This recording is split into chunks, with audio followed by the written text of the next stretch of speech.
Thrive, but before I started Modern Thrive, I had a freelancing business and I started it out of necessity. So I lost my job. I needed to figure out how to pay the bills, and freelancing was the quickest way to kind of start bringing income and building a business on my own and starting to build my own career. And so anyone that wants to work from home or work for themselves or is trying to figure out how to make money from their existing skills, I always say start with freelancing and then kind of figure out where to go from there with your business.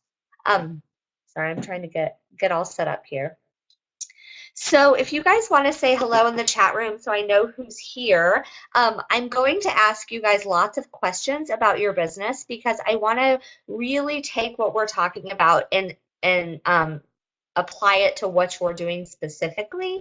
And I want you to ask a lot of questions because what I've learned is everyone in these workshops has the same questions, and people are always just scared that they're going to have a stupid question, but everyone's wondering the same thing. So if you have a question, please do ask. And I know some of you are watching the recording of this, so you can email me if you have any questions. And I see some of you in the chat room, but you haven't said hello. So if you want to introduce yourself, don't be shy.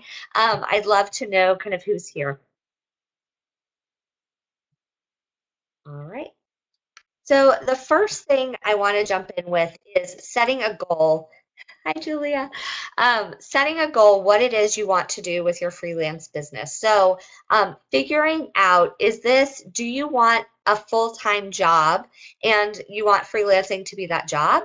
Are you trying to freelance so you can bring some money in while you build a different kind of business? Do you want to do a side business so that you have your full-time job, but you're doing freelancing on the side, and that's kind of extra income for you? So you have to decide what your goal is, what you want your career and your life to look like. And so if any of you feel comfortable putting in the chat room what your goal is for your freelance business. Do you want to go full-time? Do you want to go part-time? And then also kind of what your specialty is. So are you an artist? Are you a writer? Are you a jack of all trades? Kind of where your experience is, that would really help me out. And the first thing we're going to jump into is learning to turn your skills into sellable services. So everyone has, oh, hold on.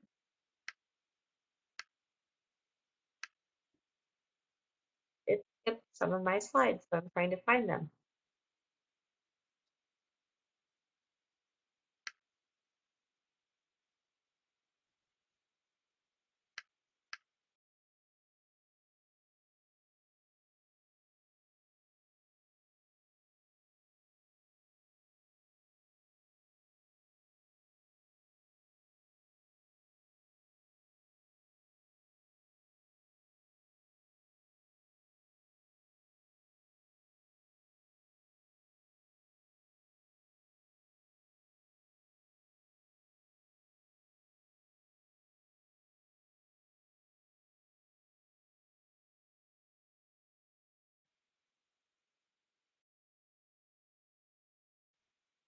Sorry about that, guys. My browser just crashed. Can you hear me now?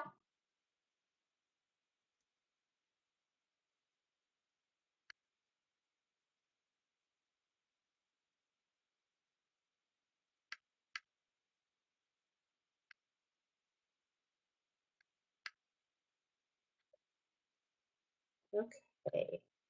And it looks like a few of my slides did not show up. A lot of things could be going better right this second. But I'm going to figure this out, and we're going to get on with it. Okay.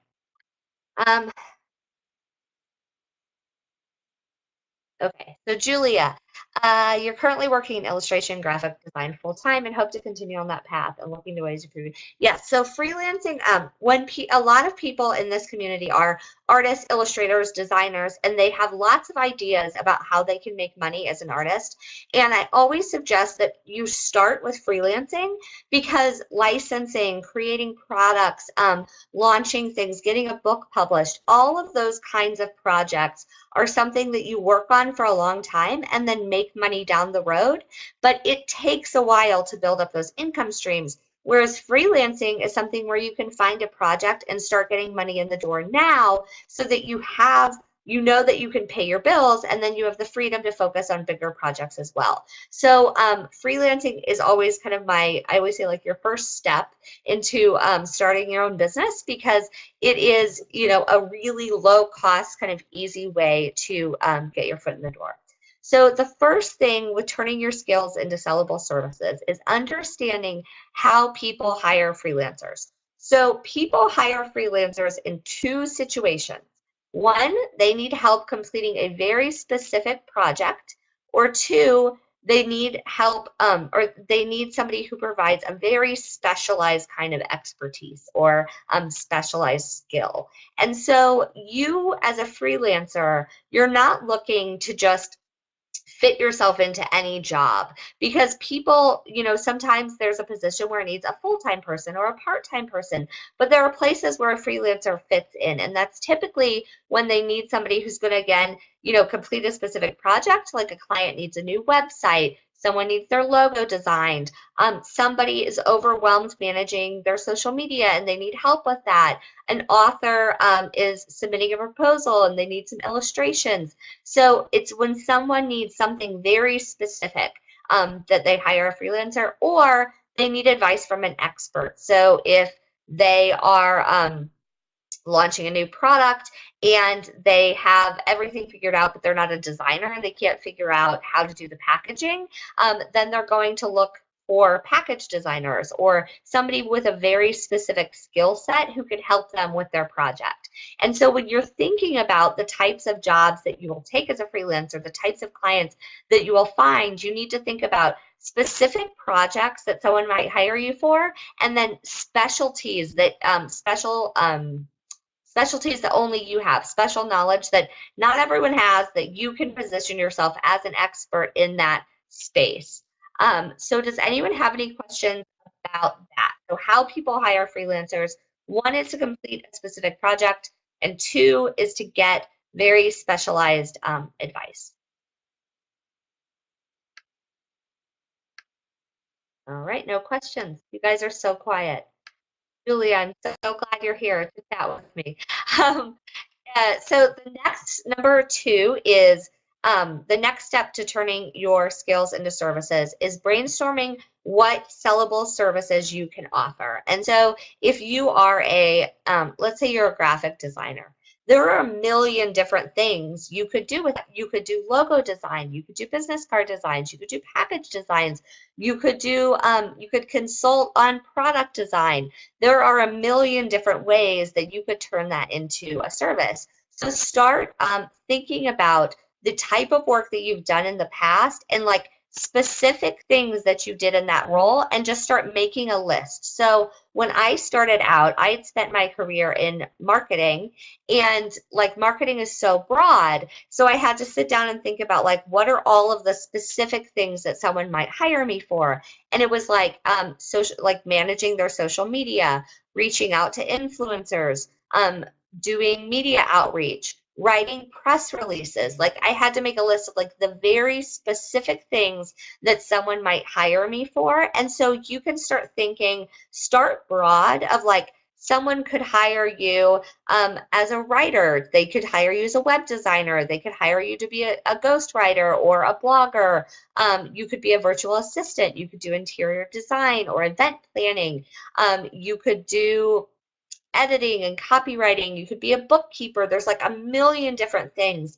But within those subsets, you have to figure out the things that you have specific experience or knowledge on. So make a list of all of the different things and try and be as specific as possible. Does anyone have any questions about that, that piece?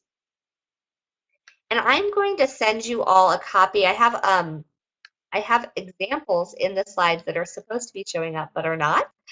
So I'm going to send all of you that in an email, and so you can kind of look at that there as well. But taking time to really go brainstorm and make that list is really important.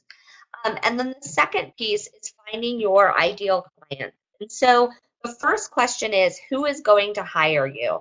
And again, there are a million different types of people who could hire you for one skill. So let's say you are a graphic designer. And then so we're going to do graphic design, and then I'm going to show you how you could apply these to totally different kinds of businesses. So you could work with startups to design all of their marketing materials. You could work with small business owners to design a logo and business card and ad they can put in the newspaper. You could work with solo business owners to create their full branding for their business.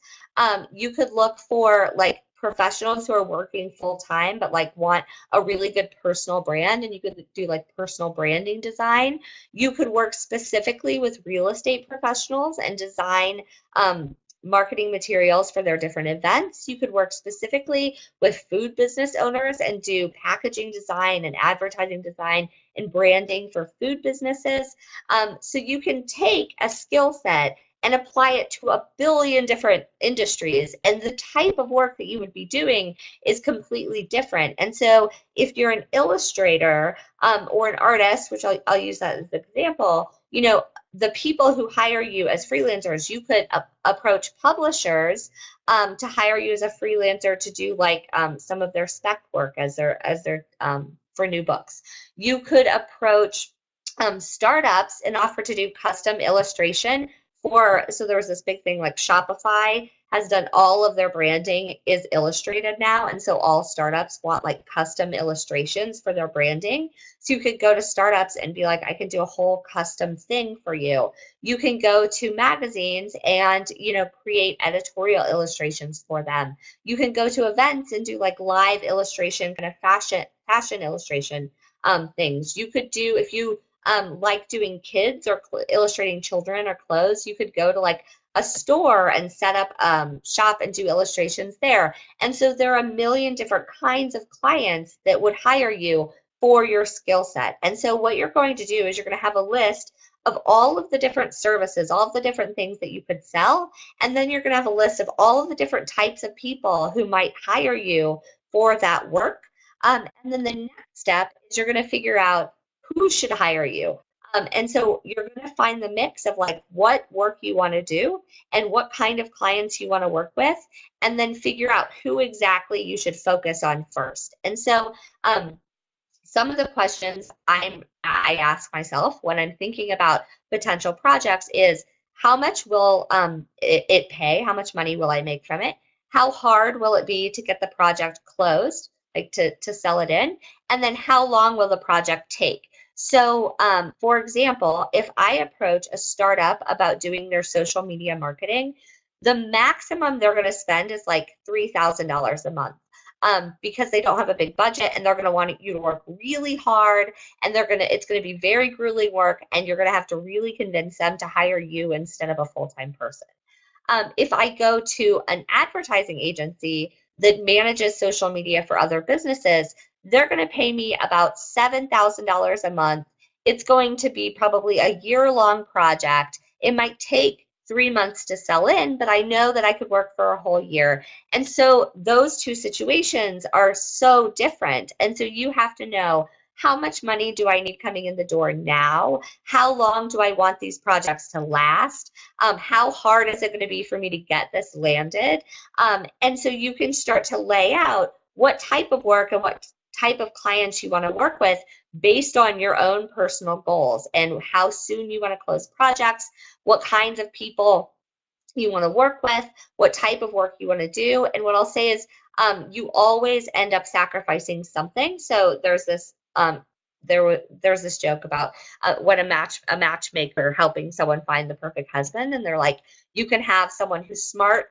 You can pick 2 out of 3. You can have someone who's smart, rich, or handsome. You pick 2 out of 3, but you can't have all 3. And it's just true when you meet people. They usually have 2 out of 3. Well, the same is true for freelancing jobs. So it can pay you a lot of money. You can have a client that you absolutely love, and you can do work that you absolutely love. But usually you're going to get 2 out of 3. You're either going to get paid a lot of money to deal with a crappy client but do work you kind of like, or you're going to do work you love and not make that much money, but really like the client. So you have to decide what's most important to you, what your goals are, and then take those specific skills that you have to sell and the people that you want to target, and figure out where you should focus. And in session 2 and session 3, we're going to talk about how to actually find people to pitch, how to close deals, how to do that, all of that. But right now, what we're trying to figure out is where you should focus. So what services should you offer? And most freelancers only offer maybe 3 to 5 services at the most. And so you have to figure out what's going to be the most valuable for you, what's going to help you reach your goals the quickest, and then focus in on those things. And so this exercise should help you focus in on what it is you want to do and the type of clients that you want to work with. So I'm going to pause here and see, does anyone have any questions so far?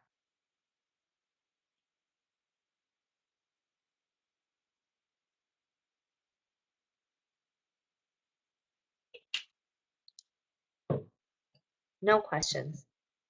All right. So we got through finding your ideal client.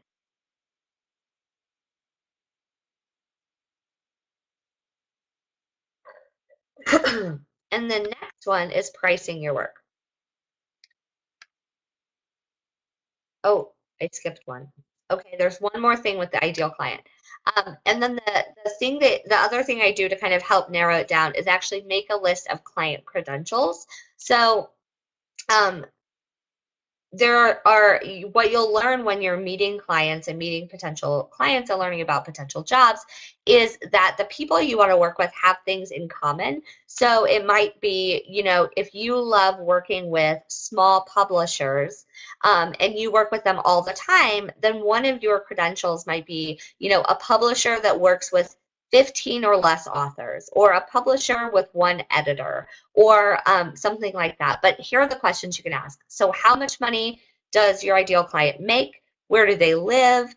Do they have kids? What do they value? How do they make purchasing decisions? Where do they get their information? And you can start to narrow down, if you're working with startups, like how much funding do they have? How long have they been around? How many employees do they have? Where are they located? Start to identify the things that your favorite clients have in common so you can start to figure out who that ideal person is, so that when you're looking at potential clients or potential jobs, you can kind of, figure out where they fit on your scale of what you're interested in taking on. So the next one is pricing your work. And I'm really frustrated that my slide's not showing up because this it's math, and it's hard to explain math without a slide. So I'm going to do some typing in the chat room here. So the first question you want to ask yourself is, how much money do you want to make? So if any of you want to share, you can type in here, like, what do you want to earn in the next year?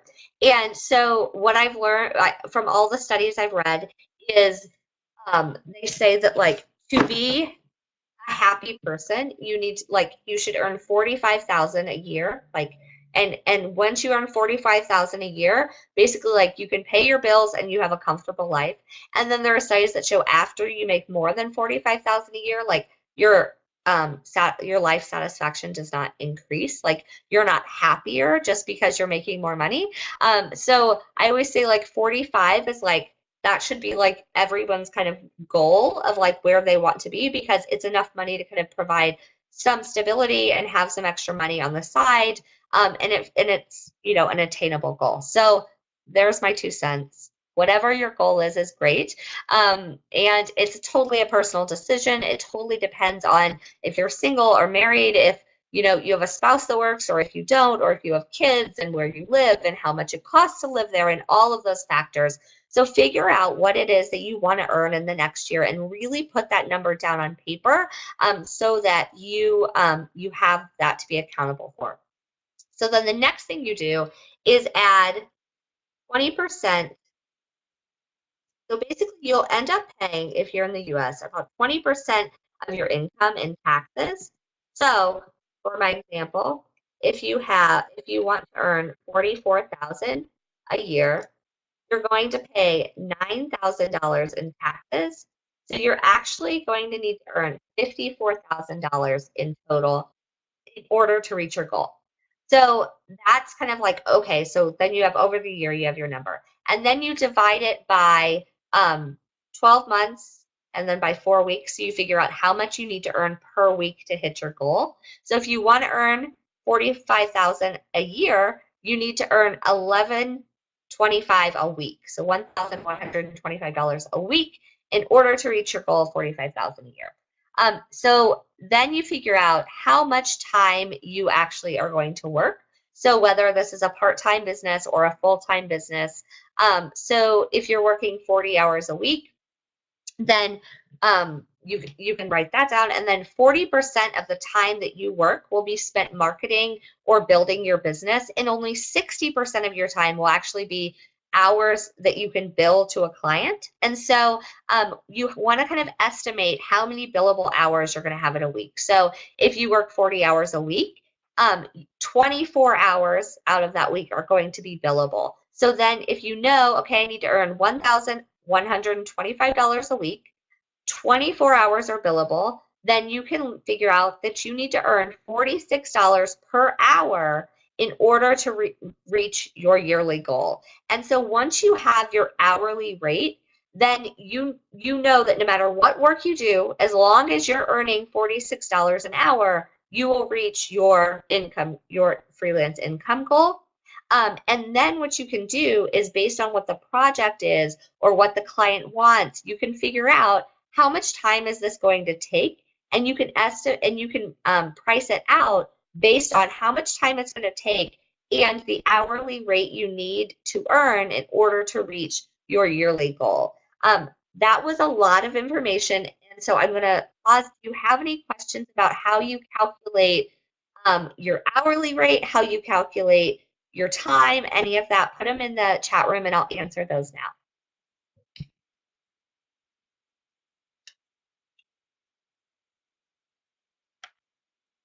Great. Awesome.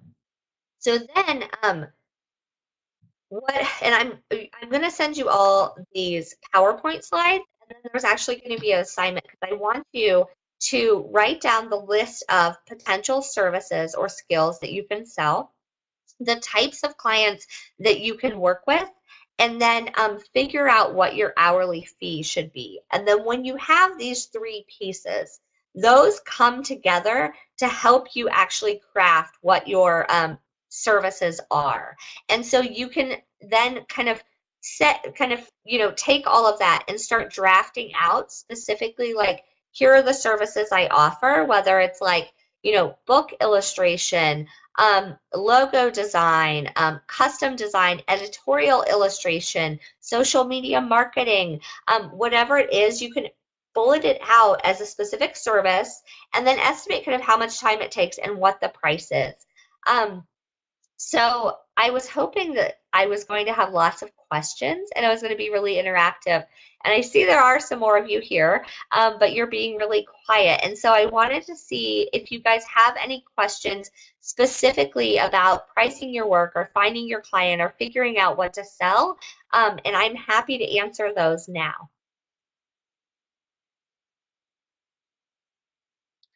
Good ways to research an industry. Give me an example. Can you give me an example of what you mean, Julie? I want to make sure I answer it right.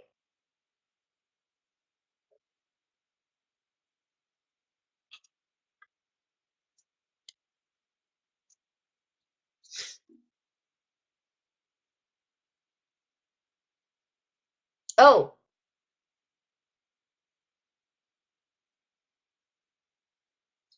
okay, yes. Okay, so coming up with ideas of people to pitch and types of clients to work with. So here's where I start. One, I would look at people who are doing the type of work that you want to be doing, or people who do similar work to you, and see who are the clients that they work with, and then look at like that as an industry. So for example, if I saw that somebody was an editorial illustrator and they work with, let me think, they work with The Atlantic all the time. They're always doing stuff for The Atlantic, and my style is very much like theirs. I would be like, okay, well, The Atlantic would be a great client for me. And then I would think about like, all of the media outlets that compete with the Atlantic. So like, okay, well, I could do Forbes, I could do Fast Company, I could do Inc. And I would just start to brainstorm like all of the companies that kind of fit in that category. And I really spend a lot of time thinking about like the industries is hard because you have to like try and think about as many, as many different ways your work can be applied. But if you look at other illustrators, see like what their specialties are. So usually it's like editorial, fashion, children's, surface pattern, um, I'm trying to think like product design. Some will do like package illustration specifically. So figure out like within those specialties. So then you'll have like a list of the specialties. Who hires those people? So like for fashion illustration, it's like fashion designers and fashion magazines and retail stores. And for editorial illustrators, it's like newspapers, magazines, online media outlets. So then you can start to bucket out those. And then you can start to bucket out the specific brands that might hire you within those. So you really have to spend a lot of time looking at what other people in your space are doing. And then also I read a lot outside of my industry. And I've done this my whole career because I'm just naturally kind of a curious person. But I find that people, like if you're an artist, you tend to read news for artists and illustrators and creativity and all of this stuff.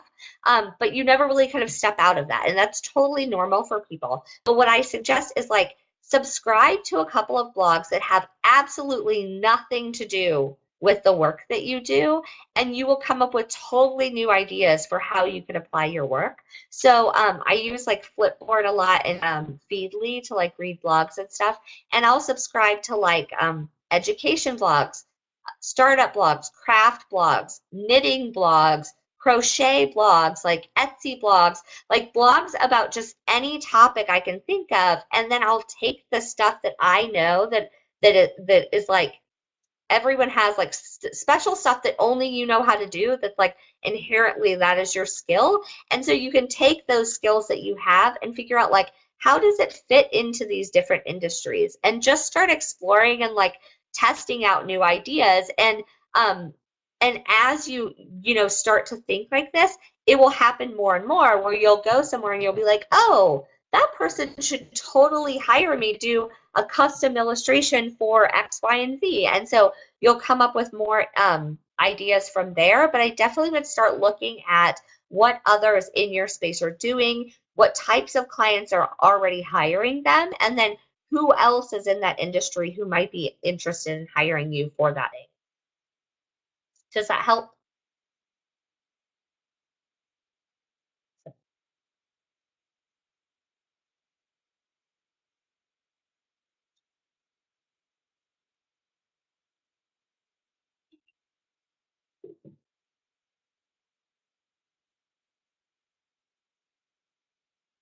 Okay, good question. I'm always worried about pricing myself out of what certain companies would pay. Is there a way to get pricing guidelines? Okay, so there's always this, when you're talking to a client, you always have this feeling, well, you don't always know what they want to pay for a project, but you always know, like, I always have this feeling of like, oh, they're not going to want to pay as much as I would charge, or, oh, they're going to pay way more, or you kind of get a feeling of like where they are on that scale. And so most artists underprice their work. Like always, their inclination is to price it lower than it's worth. And most people who do not hire artists on a regular basis have no idea what to pay an artist, and so it's very hard to kind of figure out. So what I do is this took a lot of practice, but it's kind of a game I would play, is I would figure out like I would play a game of guessing what someone would pay for something. So if you're like, okay, if someone's going to pick up a present for their kid's birthday, their kid's best friend's birthday at the store, how much money will they spend? And it's like probably $40. Like just like throw a number out there, like $40 feels right. Or, if someone was going to hire someone, if a small business owner was going to hire someone to design their website, what would they pay? Like I would guess $3,000, like that seems like a right number. And it doesn't, like, you can kind of start to get an estimate of what it is that they would probably want to pay.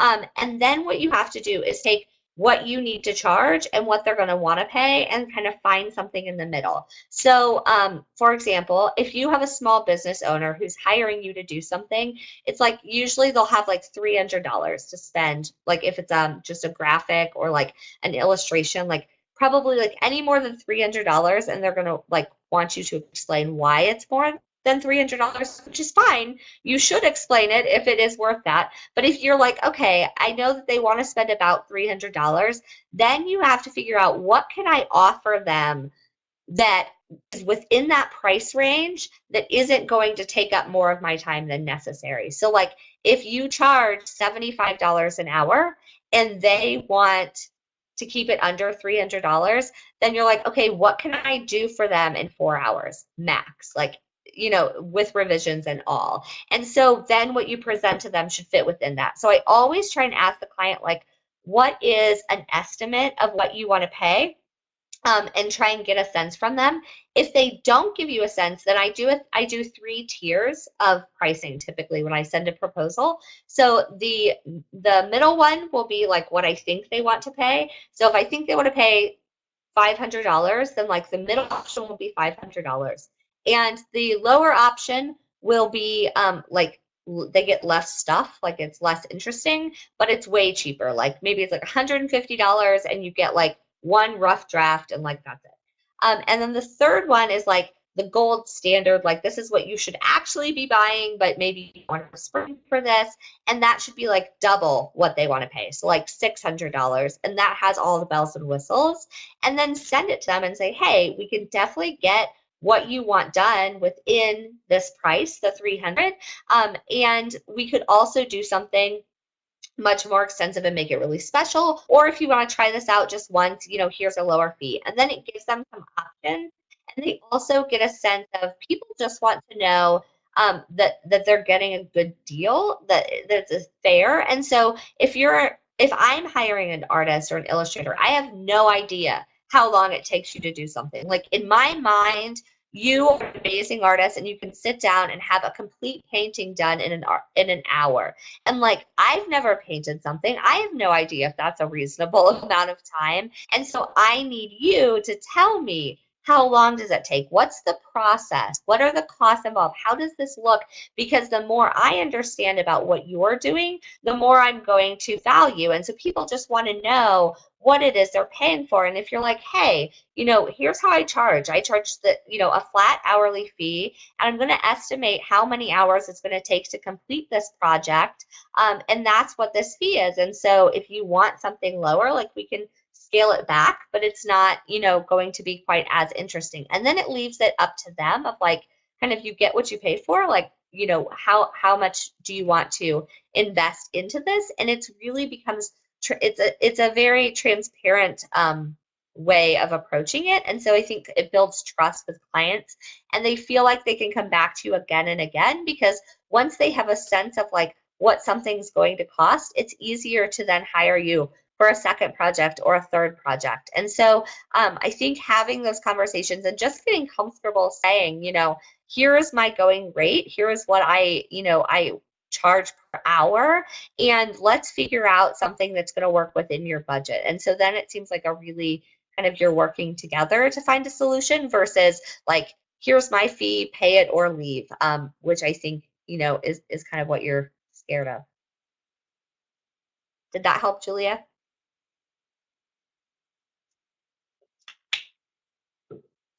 Awesome.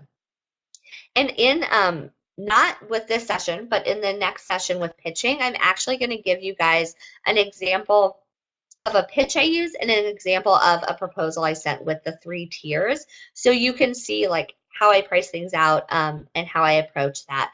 But people always get really nervous talking about money and pricing, but it's real life, and people know like this is your job. You are doing this in order to make a living, and people want to know when they're supporting you and they're hiring you that they're paying you a fair wage and that you're able to support yourself with this. And so, having those conversations can be uncomfortable at first, but the more comfortable you get, the better it will become, because you will always ensure that you're not going to, spend a bunch of time on a project that you're not getting paid for, or get a really low hourly rate that you don't deserve. All right, well, if we don't have any questions, I'm going to go ahead and wrap up, but I'm going to send you this PDF. And I know a lot of you are watching this later, so if you have questions, email them to me, and I'm going to answer all of them before the end of this class, because I want to make sure that you guys really walk away with an idea of where you're headed and how to get there, but then also with the confidence to go out there and talk to clients and approach people, because it is really scary at first to go out there and ask people, if they want to hire you, or to put your work out there. And in the beginning, people are always scared about pricing themselves because they just think like, I would take any job. I just want to know I can get a freelance job. Like, I would do anything. And when you do that, you end up getting a lot of crappy jobs that do not help you reach your goals at all. And so going into it, knowing what you want and having a plan for getting there and having a clear pricing structure will have so much impact on your ability to make this a full-time business, and to reach your income goals. And so I'm really happy to be helping all of you with that. And I want to make sure that we answer all of your questions throughout this workshop. So please send them to me, and I will see all of you here tomorrow at the same time. Thank you so much.